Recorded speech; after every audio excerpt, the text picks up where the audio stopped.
Estamos estudando, então, Carta de São Paulo aos Efésios. Não nos esqueçamos das nossas teorias iniciais. Se a carta ela é de Paulo, tem gente que defende que sim, a carta é toda de Paulo. Tem gente que defende que ela não é de Paulo, é de discípulos e amigos de Paulo, posteriores a Paulo. E há quem defenda que parte dela é de Paulo, parte dela é de discípulos. Foram vários bilhetes, Paulo mandou alguns, discípulos mandaram outros, a comunidade, depois de anos, juntou os bilhetes e aí compilou Carta de São Paulo aos Efésios. Essa teoria dos bilhetes é a teoria que eu estou adotando na minha reflexão, tá bom? Muito bem, pessoal, muito bem. Vamos ver aqui, ó. Primeiramente, então, vimos o capítulo 1, e o capítulo 1 colocava toda a centralidade da experiência em Jesus Cristo. Jesus Cristo, então, é o fundamento, ele é que nos dá a unidade, ele é que nos dá a dinâmica do viver, ele é que faz com que nós nos aproximemos, e é ele quem dá sentido às nossas vidas. Então, vimos isso no capítulo 1. No capítulo 2, nós vamos ver que é preciso conhecer aquela comunidade. Então, os 10 primeiros versículos da carta de São Paulo, do capítulo 2 da carta de São Paulo aos Efésios, esses 10 primeiros versículos, eles vão trazer alguma questão muito profunda, porque na comunidade nós temos gente que veio do judaísmo e temos gente que veio do paganismo. Quando pensar em paganismo, pense no mundo grego, no mundo romano, em gente que não veio do judaísmo. Só que essas pessoas, eles faziam parte da mesma comunidade. E a base da fé, ela nasceu no judaísmo. Então, de certa maneira, naturalmente falando, os judeus eles têm um grande poder dentro da comunidade, porque eles é que trazem os elementos básicos da fé. Eles é que trazem esses elementos mais básicos da fé. Eles estão seguindo Jesus, mas eles trazem consigo uma experiência profunda da sua religião materna, o judaísmo. E quando nós trazemos algo da nossa religião materna, esse algo não se apaga. Eu já contei para vocês num outro encontro que eu tenho uma amiga que ela entrou na comunidade onde eu trabalhava e ela veio da Umbanda. Ela veio da Umbanda. E aí, então, um dia eu e ela conversando, um dia lá, né? Depois de uma reunião, ela falou assim, na minha próxima encarnação quero viver diferente. E aí o que acontece? Ela já estava ali, já catolizada há 10 anos, mas ainda a linguagem nos traía. A linguagem traía e ela carregava essa linguagem. Apesar de crermos na ressurreição, ela ainda trazia na própria linguagem a ideia da reencarnação. Então, da mesma maneira que é difícil para uma pessoa que vem da Umbanda se catolizar de uma hora para outra, ou de um evangélico se catolizar de uma hora para outra, ou o oposto, o católico se protestantinizar, digamos assim, de uma hora para outra. Eu conheço gente que você está conversando lá com a pessoa é evangélica, Bíblia debaixo do braço, igreja conservadora do evangelismo, tudo, né? E ela fala assim, minha Nossa Senhora, é tão difícil isso. Minha Nossa Senhora. Então, ela saiu do catolicismo, mas o catolicismo não saiu dela. Então, isso acontece também com a realidade dos judeus. Os judeus que estão na comunidade, eles seguem Jesus, mas eles respiram e transpiram judaísmo. são gente judia, que pensa como um judeu, só que agora está seguindo a Jesus Cristo. Quando a gente, então, sai de uma religião e ingressa numa outra, se essa religião é a nossa religião materna, nós carregaremos, de uma certa maneira, para o resto de nossas vidas, elementos daquela religião materna. Então, os judeus que compunham a comunidade de Éfeso, esses judeus, eles carregam dentro de si o judaísmo. E eles seguem Jesus. Mas o que acontece? Os pagãos não. Os pagãos, eles trazem a religião do próprio paganismo. Eles trazem a religião do próprio paganismo. E aí também eles têm dificuldade de abandonar algumas questões do paganismo. Mas eles também seguem Jesus. Então, fundamental compreender, olha, apesar de serem pagãos, eles também seguem Jesus. Só que eles trazem elementos consigo. Certo? Um dos problemas, por exemplo, que tinha nas comunidades é que os pagãos, eles eram acostumados a comer carne sacrificada aos ídolos, porque essa carne era vendida mais barata. Eles, mais pobres, consumiam carne, eles tinham acesso a esta carne mais barata, carne sufocada aos ídolos, oferecida aos ídolos. Só que aí, agora eles fazem parte de uma comunidade que tem judeu, e judeu abomina a carne sacrificada aos ídolos. Agora você imagina numa mesma refeição, não é? O judeu abre a marmitinha dele, eu abro minha marmitinha, na minha marmitinha tem lá uma baita de um bifão oferecido a Atenas, oferecido a Afrodite, né? Ali. E o judeu sabe que aquele bife foi oferecido a um deus pagão. Né? E aí, então, isso na mesma comunidade. Então, disso nasce o quê? Nasce conflitos. Então, o que aconteceu? Os judeus, eles tinham o desejo de que os pagãos se convertessem ao judaísmo para seguir Jesus. Só que para Paulo, que é judeu, profundamente judeu, e mais judeus do que os outros judeus, para Paulo não precisava. Para seguir Jesus, basta crer nele. E para Paulo, ídolo não existe. Ídolo é objeto de madeira, é objeto de pedra, não tem vida. Tem olho, mas não vê. Tem ouvido, mas não escuta. Tem boca, mas não come, não fala. E assim vai. Então, para Paulo, o ídolo não existe. Então, você pode comer carne sacrificada ao ídolo, que não tem problema nenhum. Porque ídolo não existe. Só que, para grande parte da comunidade judaica, das pessoas que vêm do judaísmo, tem problema sim. E aí estão na mesma comunidade. Então, vocês imaginam essas nuances da vida religiosa numa comunidade. Não é? Isso acontece com a gente, acontece muito com a gente.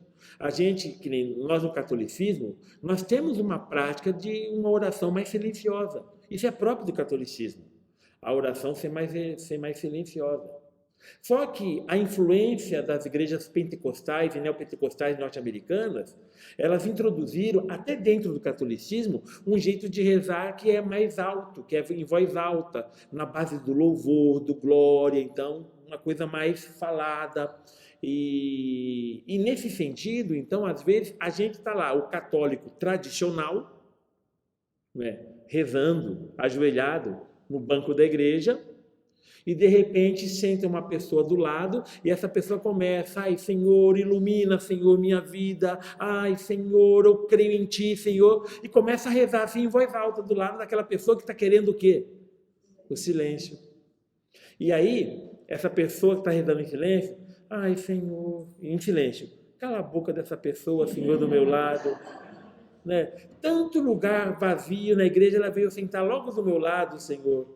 Tem tanto lugar no mundo para fazer barulho, e ela vem fazer barulho logo aqui ao meu lado, nesta hora. Podia vir daqui a 5 minutos, ou 5 minutos antes, não, mas tem que ser nesse momento, Senhor. Então, o que acontece? Há também, na nossa experiência, essas pequenas nuances de conflito, não é? A partir da nossa experiência. E só com muito passar de anos é que essas diferenças vão se harmonizando. Vão se harmonizando. O que acontece? O catolicismo tradicional fica um pouco mais barulhento e o catolicismo pentecostal carismático fica um pouco mais silencioso. Então, desce aqui, sobe ali e acaba tendo uma certa convivência mais harmoniosa. Mas isso com o passar dos anos, com o passar dos anos. Então, na comunidade está acontecendo isso. A comunidade tem gente que veio do judaísmo e tem gente que veio do paganismo. E agora todos nós seguimos Jesus. Só que, na visão judaica, nós é que carregamos, e de fato, eles é que carregam as primícias da fé. São eles quem carregam as primícias da nossa fé. Então, com isso, eu sou judeu. Eu venho do judaísmo. Eu sabo. Eu sei. Eu manjo, eu sigo as leis dos meus antepassados, eu não cultuei ídolos em minha vida.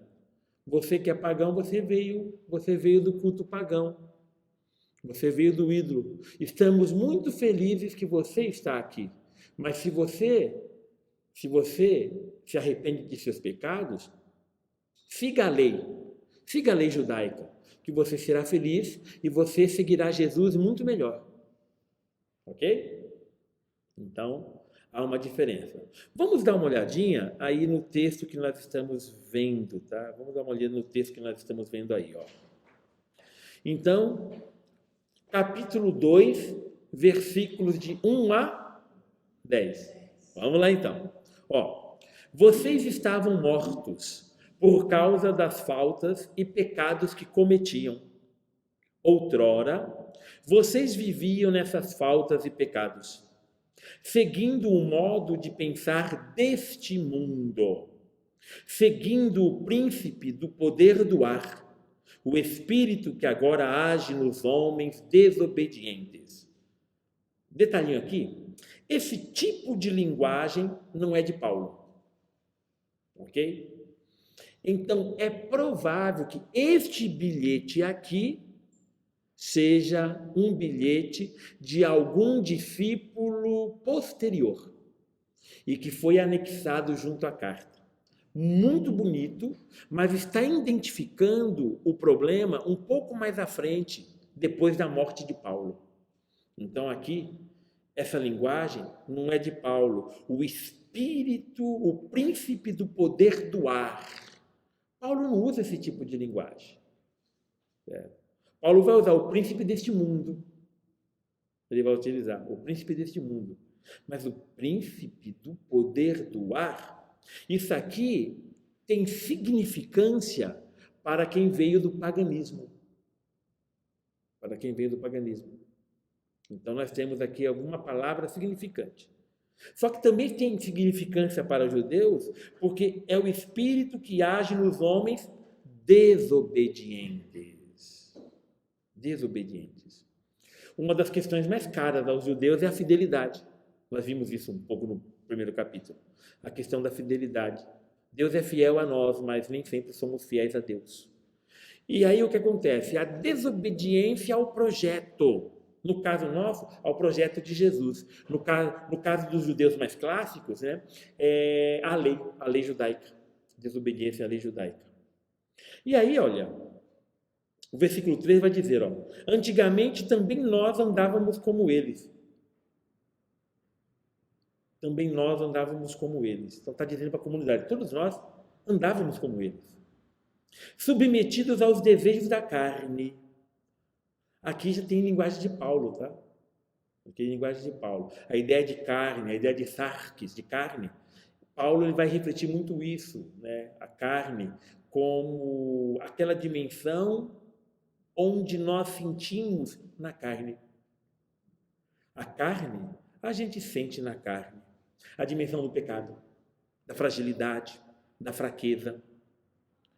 E aí ele coloca, olha, obedecendo aos caprichos do instinto e da imaginação. Como os outros, éramos, por natureza, merecedores da ira de Deus.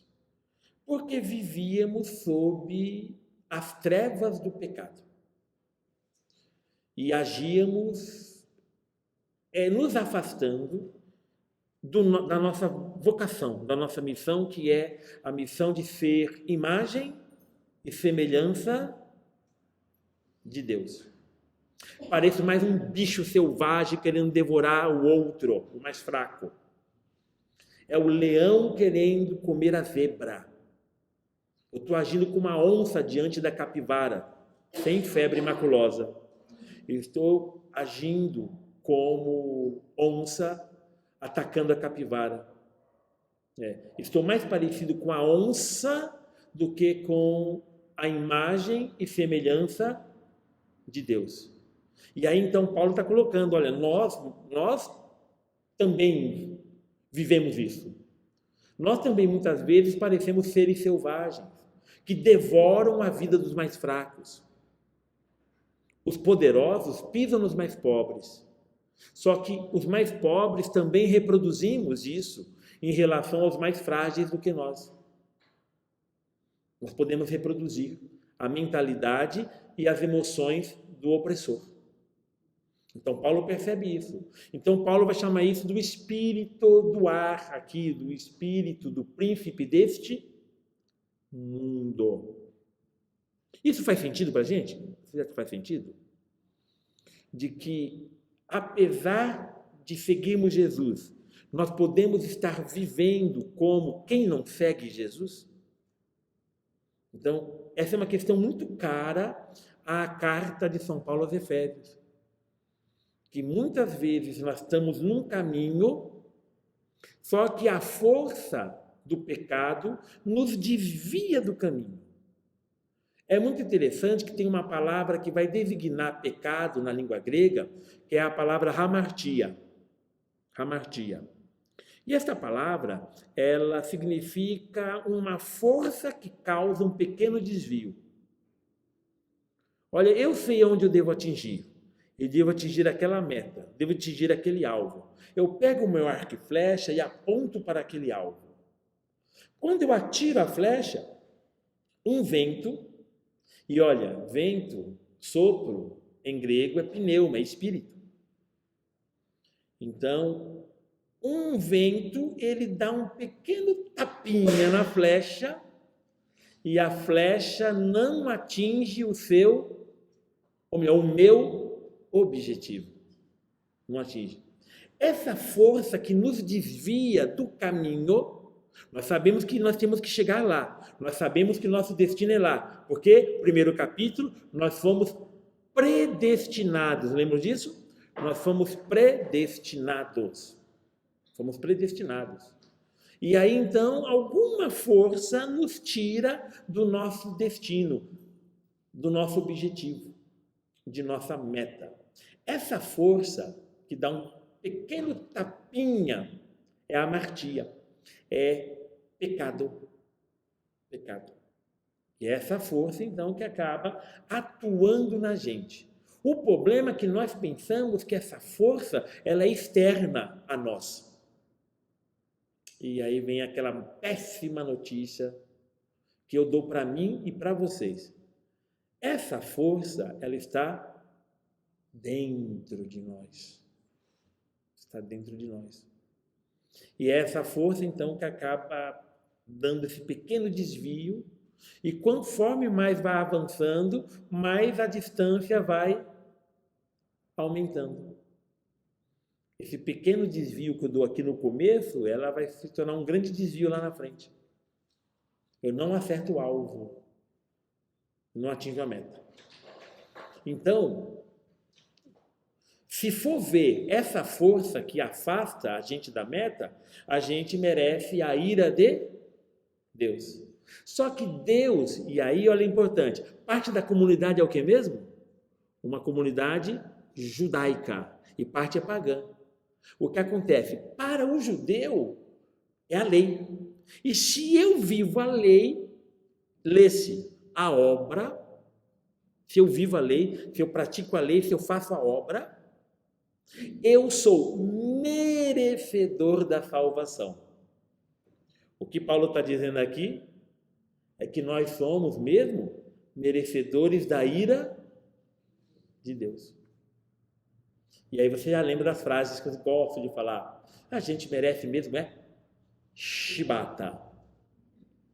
Isso, nós somos merecedores da ira. Então aqui o conceito do imerecimento, que também é um conceito muito caro à teologia paulina. Nós não merecemos a salvação. Nós merecemos a danação. É o que nós merecemos. Só que, então vejam, para os pagãos, aqui é mais fácil. Por quê? Porque os pagãos não vivem a lei. Eles vieram de uma outra tradição. Eles não têm a lei judaica para seguir. Os pagãos eram tidos pelos judeus como gente destinada à danação, porque não merecem a salvação. No entanto, a salvação vem por quê mesmo? Pela graça. O conceito tão caro, né, pra gente, tão caro pra gente. A missa, né? Isso mesmo, aquela missa. A graça, a salvação, ela vem pela graça. Então o que? A graça é derramada sobre nós. Mesmo nós não merecendo a salvação. E aí então, nós chegamos no versículo 4. Mas Deus, que é rico em misericórdia, olha a expressão misericórdia, a grande dificuldade de quem se apega ao Antigo Testamento de perceber Deus misericordioso. Porque os principais títulos que são dados lá no Antigo Testamento é o quê? É o Shaddai, ou em grego, Pantocrator, que é o Deus Todo-Poderoso, o Javé dos exércitos. E aqui o que acontece? Paulo resgata sempre a ideia de Deus misericordioso, o Deus que foi proclamado pelos profetas. O Deus proclamado pelos profetas. Então Deus, que é rico em misericórdia, pelo grande amor, olha que bonito, pelo grande amor com que Ele nos amou, deu-nos a vida junto com Cristo, quando estávamos mortos por causa de nossas faltas. Nós fomos afastados por aquela força que nos desviou da meta. E ainda assim Ele, pela sua graça, nos busca, nos resgata, nos salva. Nos salva. E aí Paulo proclama: vocês foram salvos pela graça. Então, assim, uma coisa que nós temos então que sempre reforçar isso, gente, na teologia católica, é que a salvação vem pela graça. Isso nós temos que reforçar, porque a gente ainda escuta muito na fala católica, que eu preciso fazer tal coisa para me salvar. Eu preciso fazer tal coisa para me salvar. Aí eu preciso fazer tal coisa para me salvar, para me salvar, para me salvar. Vamos entrar em crise? Vamos entrar em crise um pouquinho? Vamos rezar para o fulano se salvar. Só que a salvação ela vem por quem? Vem pela graça. Vem pela graça. E aí, colocar na nossa cabeça, nós já fomos salvos. A questão é, eu quero viver como quem foi salvo ou eu quero viver como quem foi condenado? Quero viver salvação ou danação? O que é que eu quero viver? E aí então, Paulo vai colocar, olha, nós que seguimos Jesus, nós queremos então aceitar o presente que Ele nos deu. Ele nos deu de graça a salvação. Vamos abraçar, vamos manter em nós a salvação. Nós não merecemos, mas ele deu, eu aceito. Paulo está falando, eu aceito, e eu quero que vocês aceitam, eu quero que vocês aceitem, ele fala para nós, a salvação. Por isso, vocês foram salvos, salvos. Paulo não disse, vocês serão salvos, o verbo está aqui, foram. Nós fomos salvos. Fomos salvos por Jesus. Ok? Então, reforçar muito essa ideia. Olha lá. Na pessoa de Jesus Cristo, Deus nos ressuscitou e nos fez sentar no céu. Então, significa, as portas do céu estão abertas. Jesus abriu as portas para nós. O nosso pecado tinha fechado as portas. Lembra? O ser humano foi expulso do paraíso e o grande portão, uma espada, um grande portão sela o jardim do Éden. E nós não temos como voltar ao jardim do Éden. Jesus abre o jardim. Ele abre o jardim para nós. E agora nós podemos voltar. Assim, com sua bondade para conosco, em Jesus Cristo, ele quis mostrar para os tempos futuros a incomparável riqueza de sua graça. E aqui a palavra incomparável. Na homilia nesse fim de semana, vocês cansaram de ouvir eu falar, a graça supera o pecado. A graça é infinitamente maior do que o pecado. A riqueza da graça de Deus é incomparável. Nós não podemos, aí eu falava para vocês lá, né? Ai, Frei, meu pecado é tão grande, acho que Deus não vai me perdoar. Nós estamos colocando o pecado mais poderoso do que Deus. Não, isso está errado. Por quê? Porque é incomparável. Incomparável. O pecado é muito menor. A graça é infinitamente maior do que o pecado. Muito bem. De fato, vocês foram salvos pela graça. Repetiu de novo, hein? Repetiu de novo. Isso é muito importante. Quando se tem uma ideia que se repete, na Bíblia, você já desconfia. Essa ideia é importante. Está faltando clareza, então se repete muito uma ideia para ter clareza.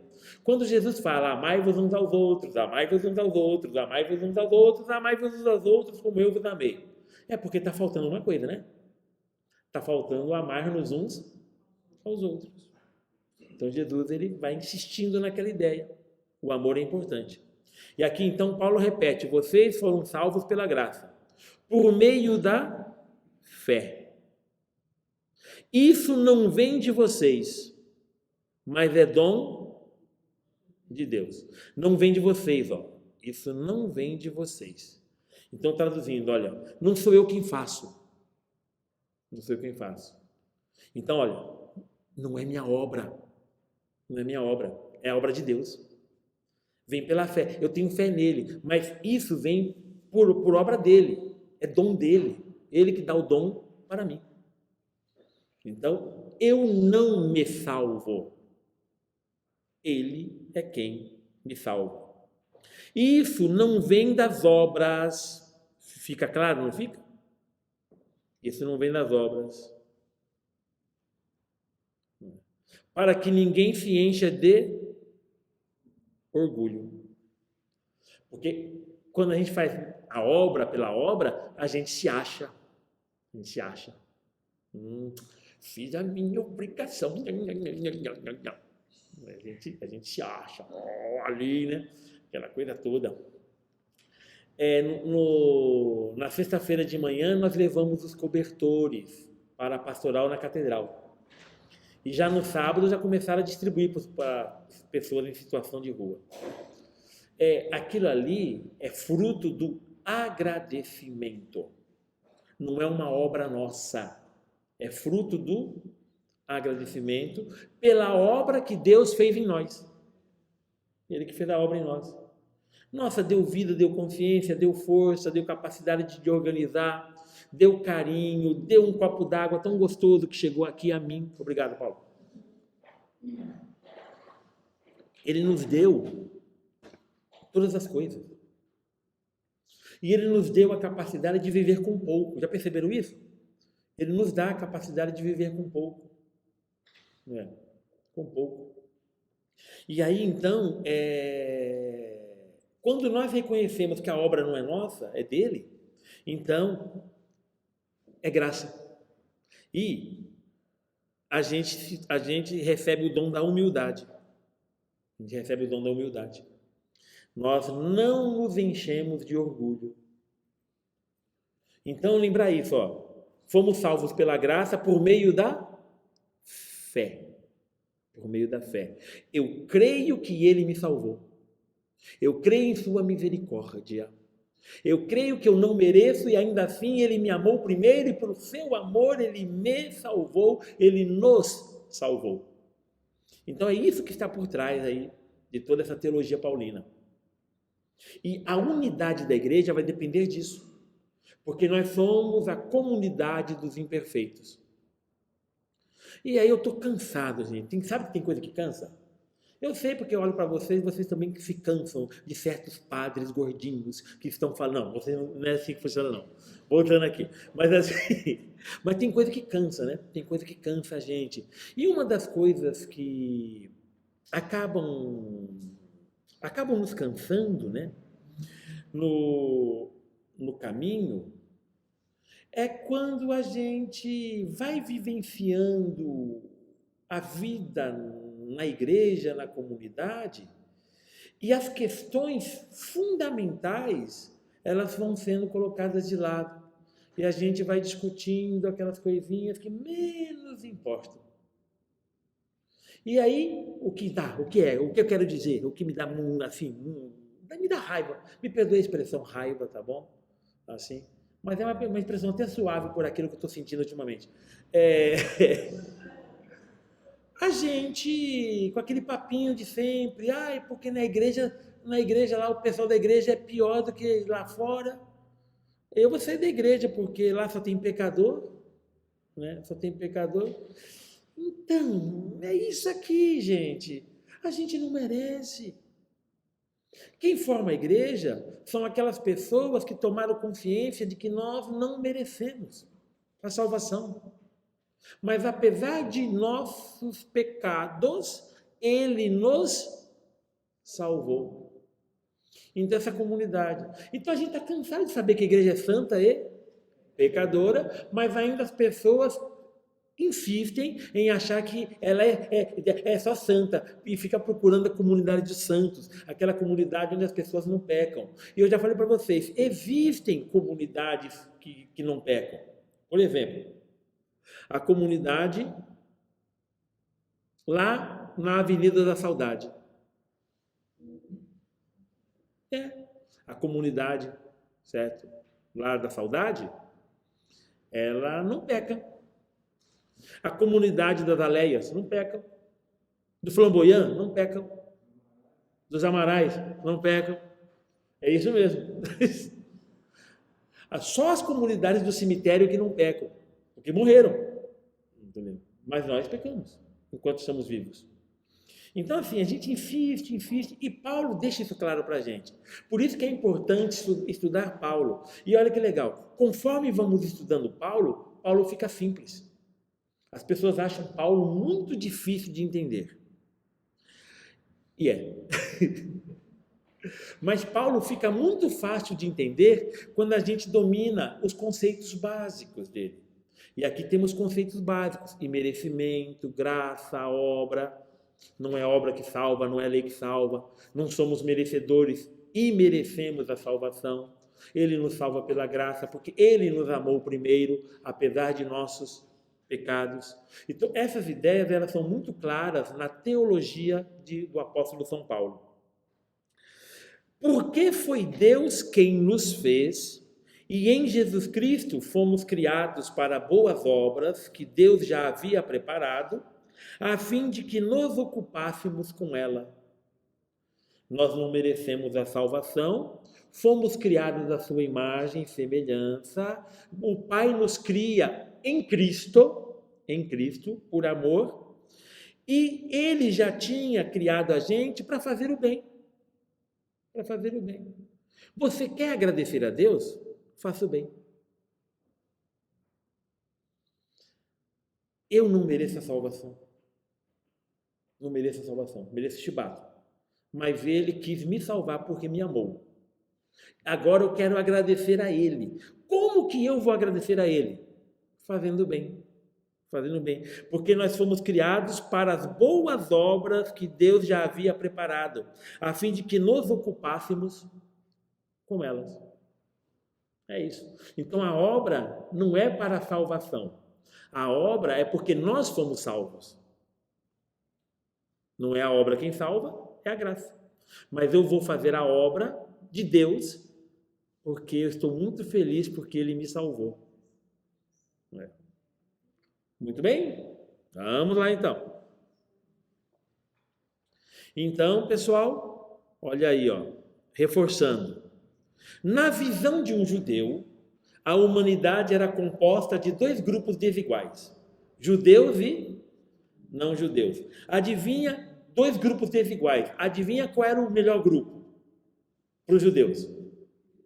Os judeus. Como para todo mundo, é sempre assim, gente. Não é só os judeus que divide o mundo assim. Nós também, nós e os outros. Nós e os outros. Não é? E conforme isso vai vivendo na política, agora piorou, é nós e eles. Nós e eles, não é nós e os outros. Nós e eles. Né? Então, o que acontece? Para o judeu, não, somos nós, assim, então um grupo desigual. O povo eleito é o povo judeu. Só que o povo eleito, sim, dá um desconto. O povo eleito sabe também que, por ser o povo eleito, também grande peso foi colocado em suas costas. Por exemplo, o povo judeu, ele considerou todo o processo de morte causada pelo nazismo com a palavra holocausto. O holocausto é aquele sacrifício que consome toda a vítima. O sacrifício se oferece as gorduras, as vísceras, e a carne é dividida entre o sacerdote e o oferente. O holocausto, a vítima, o cordeiro, é todo consumido pelas chamas. O holocausto. Então eles consideram que receberam o peso por serem o povo eleito. Então não é uma visão também assim, não é só de glória.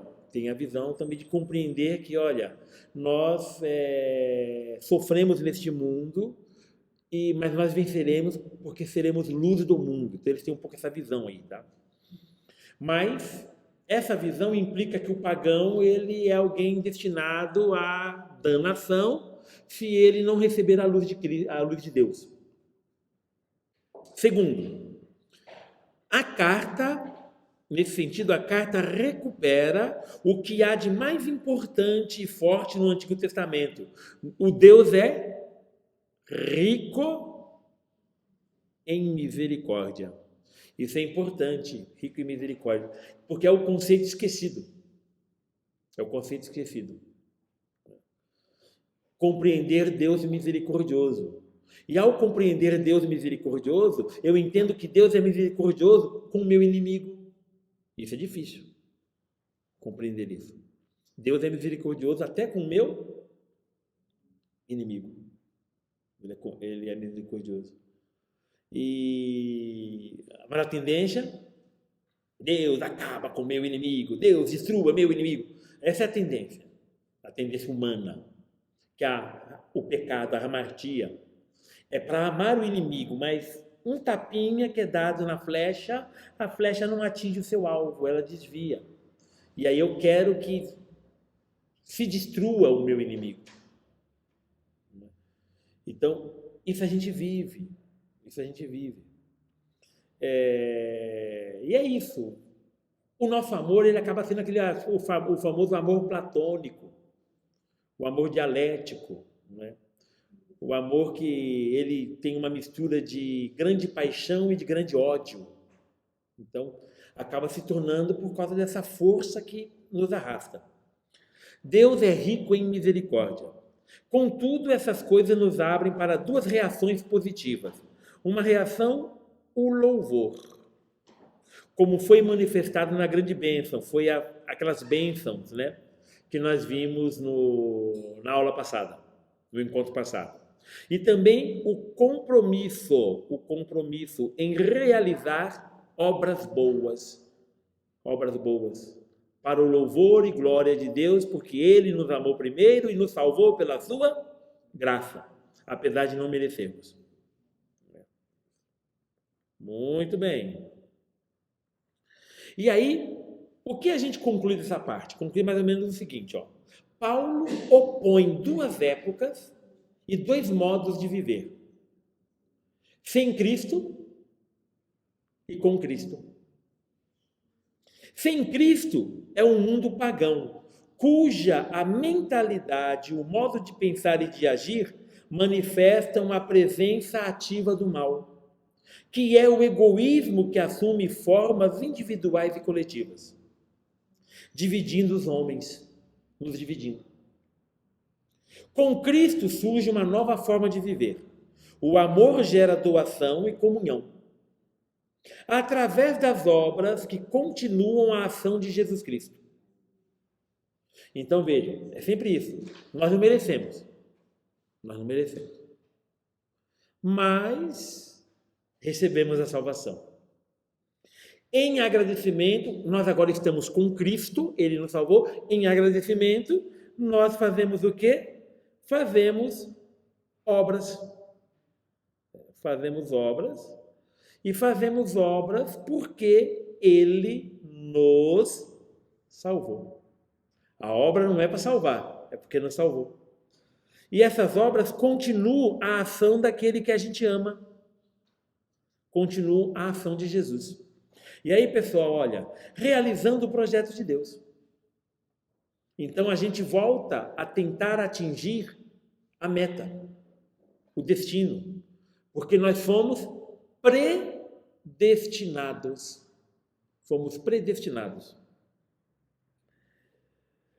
A nova forma de viver, porém, é graça de Deus, que já foi dada aos homens mediante o testemunho de Jesus Cristo. A vida cristã é a passagem contínua de um modo de viver para o outro. Então, essa passagem é o quê? Contínua. O que significa que todos os dias, em todos os momentos, nós estamos lutando para fazer essa passagem da vida de pecado para a vida da graça. Porque já fomos salvos pela graça. Então, essa luta contínua que a gente vai vivendo.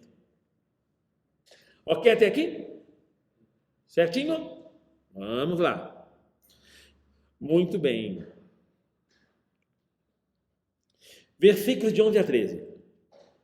Lembre-se de que vocês, pagãos de nascimento, eram chamados incircuncisos por aqueles que se dizem circuncidados, devido à circuncisão que se faz na carne com mão humana. Lembre-se de que nesse tempo vocês estavam sem Cristo,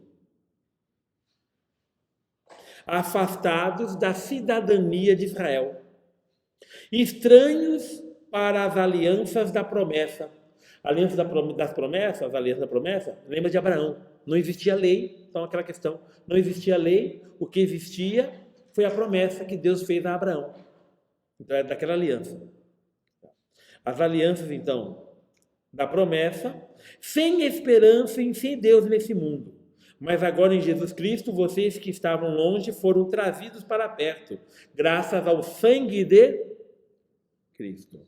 De certa maneira, o que Paulo está dizendo é que todos nós somos pagãos, até quem veio do judaísmo.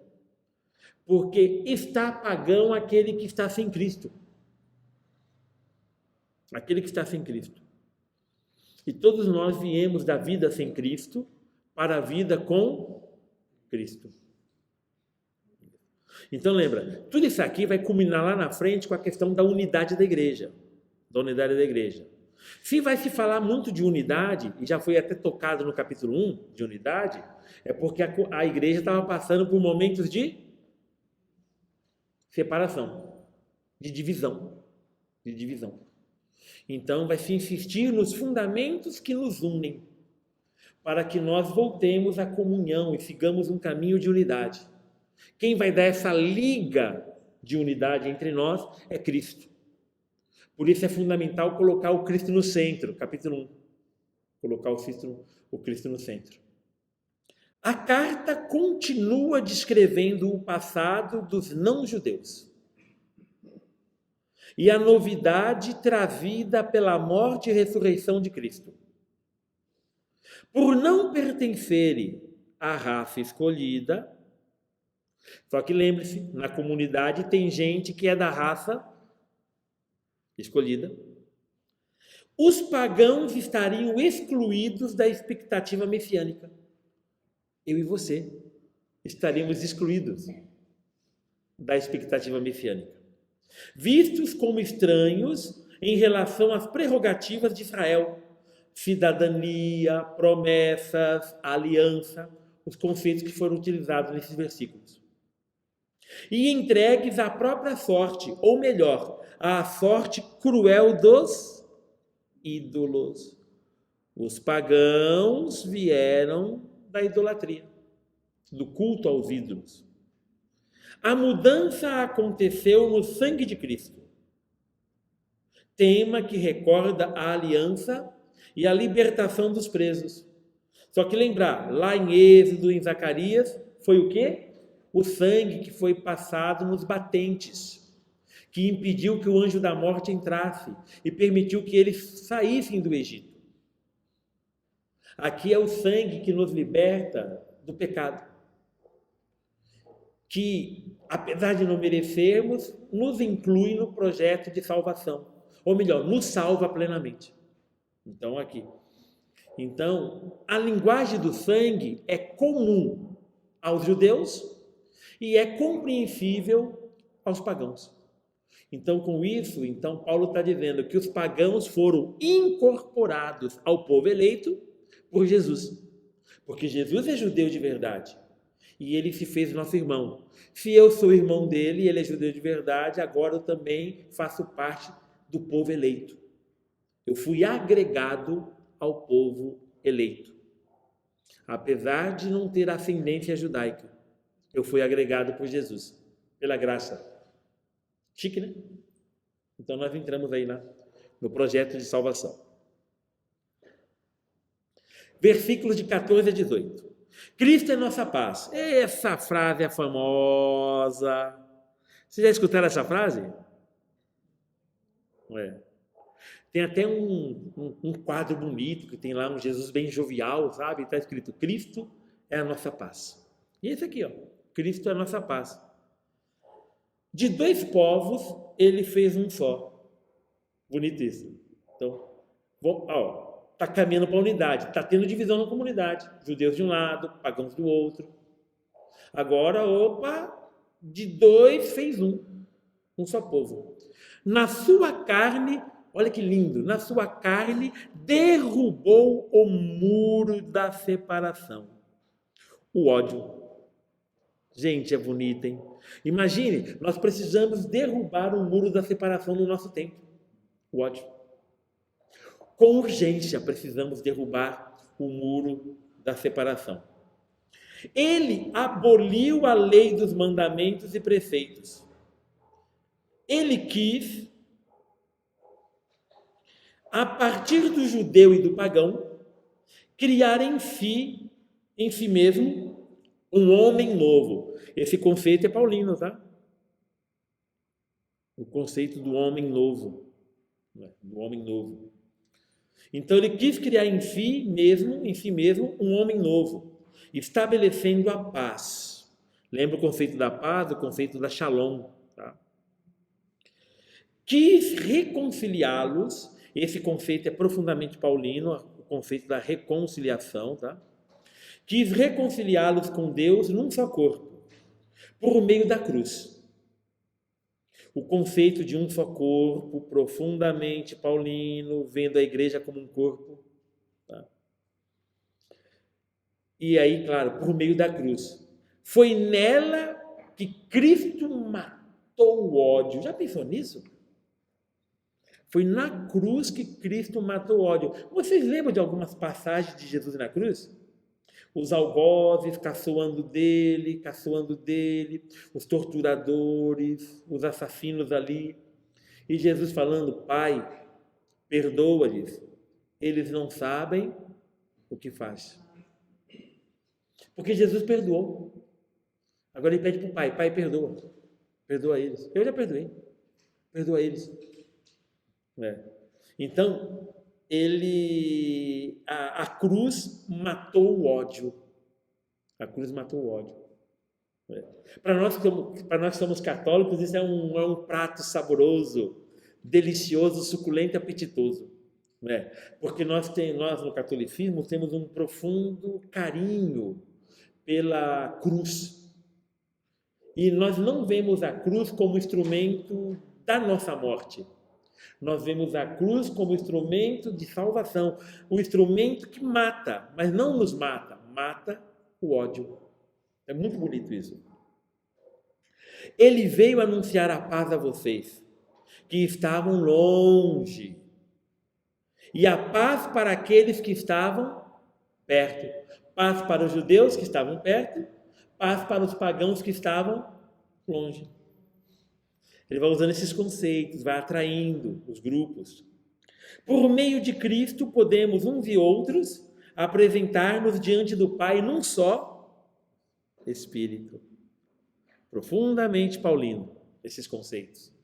Esse hino de um só corpo, de não haver esses dois corpos, mas um corpo só, judeus e pagãos, seguidores de Jesus, amantes de Jesus, esse hino é como se fosse a alma da humanidade, celebrando o seu reencontro. E aí, olha que bonito, isso é tipicamente católico. Em Cristo e por Cristo na cruz. Tudo fala de reconciliação. O resultado disso chama-se paz, shalom, plenitude de vida, vida plena, plenitude de vida e vida plena. Palavra repetida 3 vezes nesse versículo. 3 vezes. As relações da humanidade com Deus são refeitas e sintetizadas basicamente em 2: reconciliação e filiação. Somos agora todos filhos de Deus, porque Jesus é filho legítimo e ele se fez nosso irmão na cruz. A cruz matou o ódio. Gente, isso aqui é muito bonito. Muito bonito. Muito bonito. E se a gente conseguir absorver um pouco dessa espiritualidade, vamos dar grandes passos. Assim. Então, assim, esses conceitos são fundamentais porque eles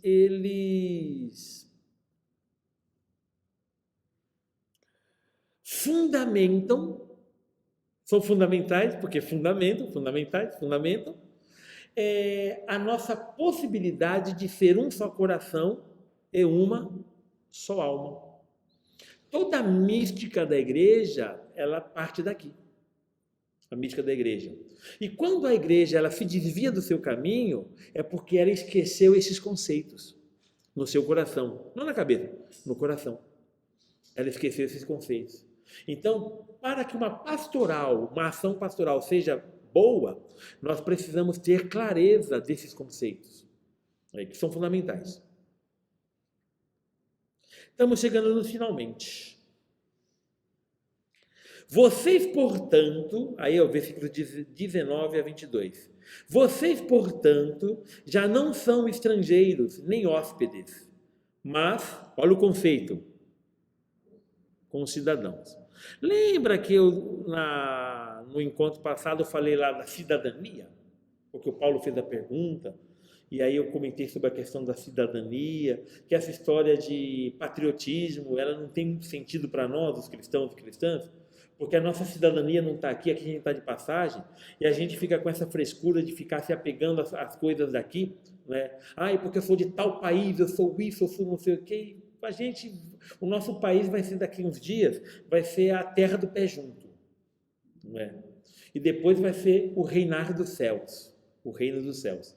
Então a nossa cidadania não é aqui. Nós somos concidadãos do povo de Deus. E aqui isso aqui é muito legal, por quê? Porque na mentalidade era só os judeus. Era só os judeus. E agora Paulo está dizendo para a gente, nós somos concidadãos.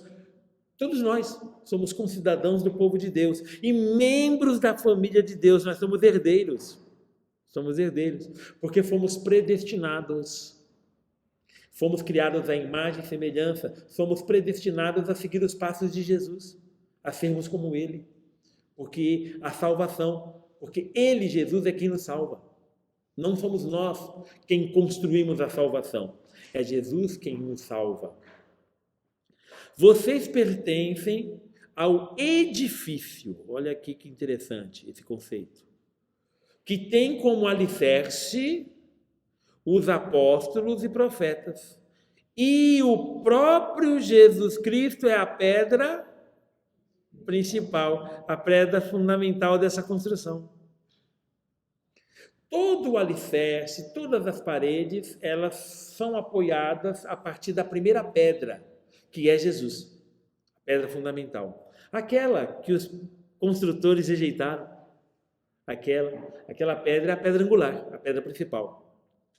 Em Cristo, toda a construção se ergue. Isso é muito bonito, gente. Bem ajustada. Para formar um templo santo no Senhor.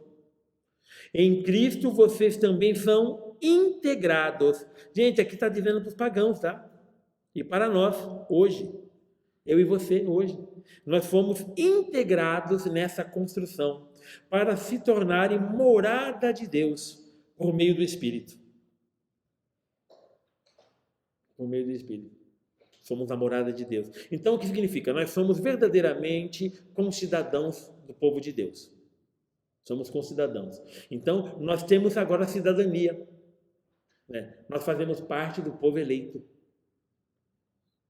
E quem fez isso foi Jesus. Jesus que nos agregou ao povo eleito. Jesus, ele nos deu a salvação. Ele nos dá tudo de bom. E por isso ele nos deu também a cidadania. Então, nesta conclusão do capítulo 2, o que é que nós encontramos? Paulo mostra que as oposições, certo, estão superadas. Jesus superou as oposições. Oposição é coisa da nossa cabeça. Jesus já superou essas questões. É nós que criamos divisões. As divisões já foram superadas por ele. Porque ele já nos reconciliou pelo seu sangue. Nós já fomos reconciliados e agregados ao povo de Deus. Os pagãos eram chamados de incircuncisos, mas agora são concidadãos do povo de Deus e membros da família de Deus. Surge uma imagem interessante, tirada da engenharia civil e da arquitetura. Aquela imagem é bonita mesmo, muito bonita. O grande edifício. O arquiteto desse projeto, nunca terminado, em crescimento chama-se Espírito Santo, o Paráclito. E aí, concluindo, pessoal, olha, a participação de judeus e pagãos no único povo de Deus é sinal concreto do homem novo nascido em Cristo. A morte de Cristo derrubou um muro de separação que a lei colocava entre judeus e pagãos. Eu fico muito feliz com isso, porque sem isso eu estava lascado. Entendeu? E eu creio que vocês também, tá bom? Sem isso, gente, a gente estava lascado, a gente é danação. É danação. E aqui não, é salvação. É salvação. Surgiu assim um novo Israel. Olha que bonito. Nós somos o novo Israel. O novo Israel. Eu vejo algumas igrejas, o pessoal com a bandeira de Israel. Nós somos o novo Israel. Nós somos o novo Israel. Não é? E a nossa bandeira não é daqui. Novamente, a nossa bandeira não é daqui. Não é? Somos o novo Israel. que se abre para todos os homens e os coloca sob uma cabeça única. E aí é aquela questão, né? Se Cristo é a cabeça, nós devemos pensar como Ele. Ele é o princípio da gente. É a pedra fundamental, o alicerce, é o princípio. Pensar como Ele, devemos pensar como Ele. O Evangelho fará cair todas as diferenças. Por mais que surjam sociedades classistas, né? Pobres, ricos, ricos cada vez mais ricos, pobres cada vez mais pobres, suas leis e instituições injustas virão abaixo. Gente, essa é a nossa esperança, tá? Infelizmente, muitos perderam essa esperança, muitas comunidades já não têm a esperança, não é? Tem gente que acha que o capitalismo é o melhor regime, só que é um regime onde pobres ficam cada vez mais pobres, ricos cada vez mais ricos.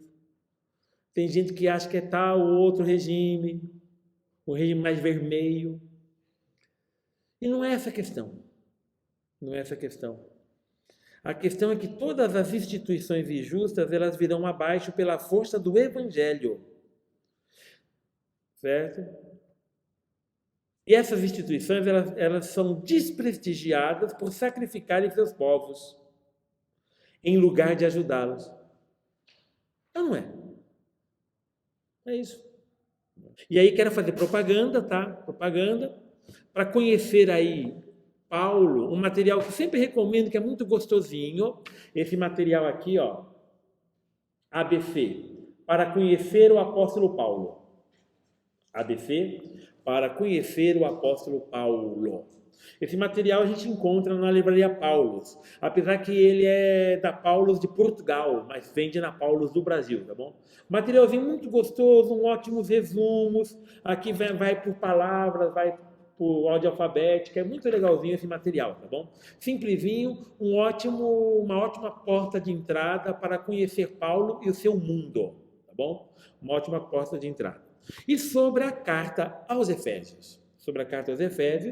Então eu recomendo o material do Centro Bíblico Verbo Divino, Nova Humanidade em Cristo, entendendo a carta aos Efésios.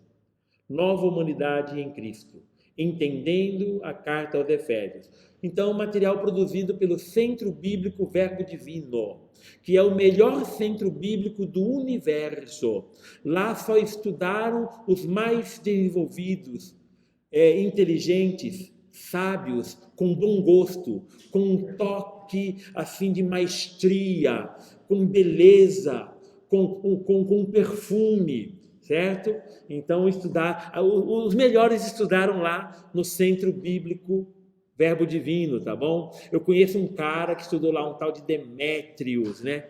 Que estudou lá, né? E eu sempre recomendo, se vocês quiserem um dia fazer um ótimo curso bíblico, aprofundar, o Centro Bíblico Verbo Divino nos oferece, lá tem o mestrado em Bíblia, pelo Centro Bíblico Verbo Divino, é um centro que realmente está devolvendo a Bíblia na mão do povo.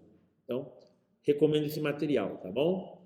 Assim, foi desse centro bíblico que nasceu, por exemplo, a equipe bíblica Ruá, a nossa equipe, que é a melhor equipe bíblica do universo, não é? Que com bom gosto, tá bom, voltando. Aí, tá bom? Então a gente recomenda esse materialzinho, tá bom? Esse materialzinho. Eu vou estar em agosto também dando o curso da Carta aos Efésios na Paulus, tá bom? A inscrição para o curso é apenas R$10, tá? Vai acontecer de sábados de manhã, tá? E a inscrição você tem direito a esse livrinho. Também uma oportunidade para quem quer aprofundar. Lá eu vou dar um outro toque, vai ser uma outra abordagem, mas é o mesmo tema, tá bom? Mas é uma outra abordagem que eu vou dar lá. Então fica também o convite para vocês.